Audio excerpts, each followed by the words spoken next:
project name is Mudwort Microbial Fuel Cell. Production of electricity becomes a big task before us due to the population growth and industrialization. The energy generated at present by the conventional methods does not reach our future needs. We can mainly depend upon non-renewable sources like petroleum, uranium, LPG, etc. If you go on utilize these sources after 50 to 100 years, we may not able to generate electricity by these sources. This leads to the energy crisis. On the other side, the wastewater from factories, municipalities and cities are released into the lakes or sea or river, which contaminate the water to cause water pollution. If you are able to utilize this wastewater from drainage from cities, we can reduce the utilization of fossil fuels and we can save our environment from pollution and to overcome carbon dioxide emission and drainage problem. Main aim of this exhibit is the production of electricity from any other organic materials such as mud or drainage, and the principle is conversion of chemical energy to electrical energy by the electrolytic reaction of microorganisms.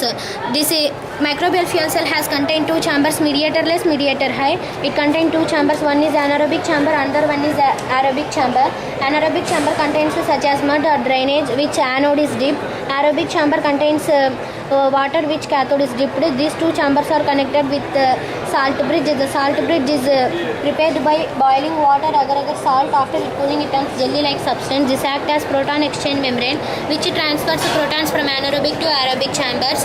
In anaerobic condition, the geobacter present, it oxidizes the organic compounds and produces protons, electrons and less CO2.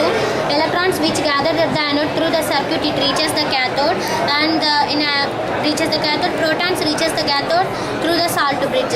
In aerobic condition, the protons, electrons and O2 reacts. It produces pure H2O. Thus flow of electrons, the energy generated. These two electrodes are connected with the multimeter. The multimeter shows the deflection, and this one is in Mudwort cell. The microbial fuel cell has satisfied both anaerobic and aerobic conditions. The zinc electrode is placed on the top of the surface to exposing to air to fulfill aerobic conditions.